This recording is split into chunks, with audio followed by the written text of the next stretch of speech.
ሰላም ሰላም፣ ውድና የተከበራችሁ የፍቅር ማሪ ፋሚሊዎች ማለት ነው ቤተሰብ፣ እስኪ ዛሬ እንዴት ናችሁ?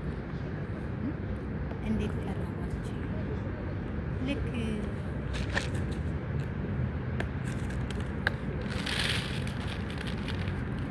እና ማታ ማታ ግን የምወጣበት አንድ ምክንያት አለ ብያችሁ ነበረ ማለት ነው።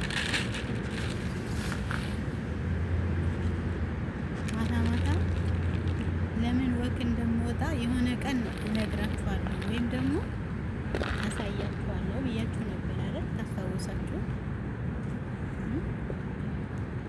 እና በልጅ አማሃይቶ ይበላል አንግቶ ብላለች እናቴ ማለት ነው። ግን የምወጣበት ምክንያት ማለት ነው አንደኛ የወለዱ ድመቶችን ለመመገብ የምር እነሱን ለመመገብ ነው የምወጣው ማለት ነው። በጣም ብዙ ድመቶች አሉና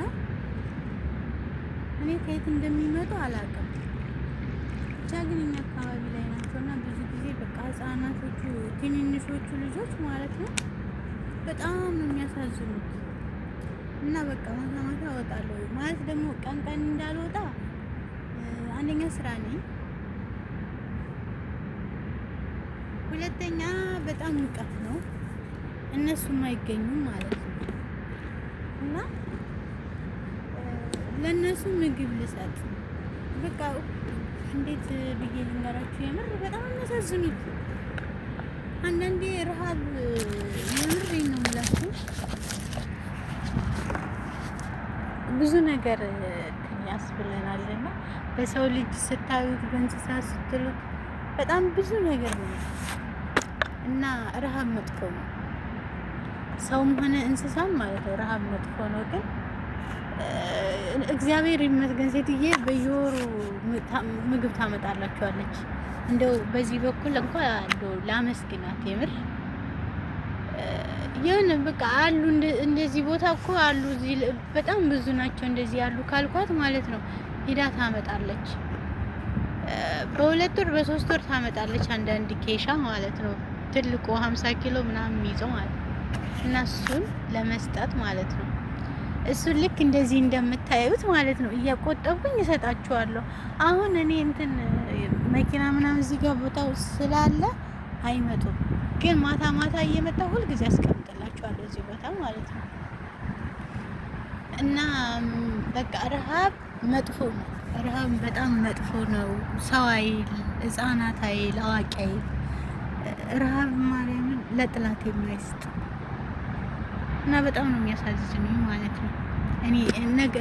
እኔስ ምንድነው የምሆነው እላለሁ እዚህ እዛው ሀገር ላይ ምን ይገጥመኝ ይሆን ብዬ በጣም ነው የማስበው አንዳንድ ጊዜ ማለት ነው። ማታ ማታ ሁሌ የምወጣበት ምክንያት ማለት ነው ይሄንን ለማስተካከል እንደዚህ ለመስጠት ነው የምወጣውና ዛሬ ምግብ አልቆብኝ ስለሆነ በትንሽ እቃ ነው ያረኩላችሁ።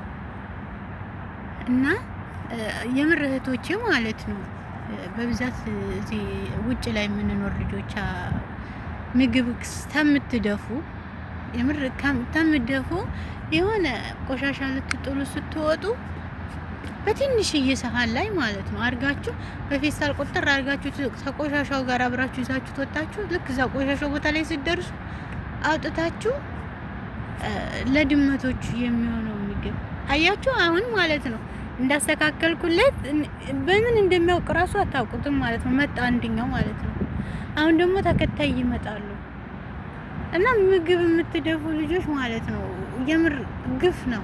እንደዚህ የሆነ እንደዚህ ያርጋችሁ የሆነ ፕላስቲክ ሳህን ደግሞ እነዚህ ሀገር ላይ ነፍ ነው ያለውና በእንደዛ መልኩ አርጋችሁ ብትሰጡት ለእናንተም ትጸድቃላችሁ።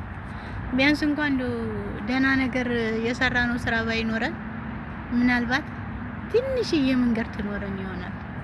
እና ይቺን በዚቹ ላስተላልፍላችሁ ብዬ ነው ማለት ነው እህቶቼ። ፈጣሪ ይጠብቀን፣ ክፉ ነገር አይንከን። በተለይ ሰው ሀገር ላይ ሆነን ረሃብ መጥፎ ነው፣ ችግር መጥፎ ነው እና አይንካን። የምር ማንም የሚደርስልን የሚጠይቀን ዘመድ ወገን በሌለበት ሀገር ላይ በጣም መጥፎ ነው እና ሁሌ ማታ ማታ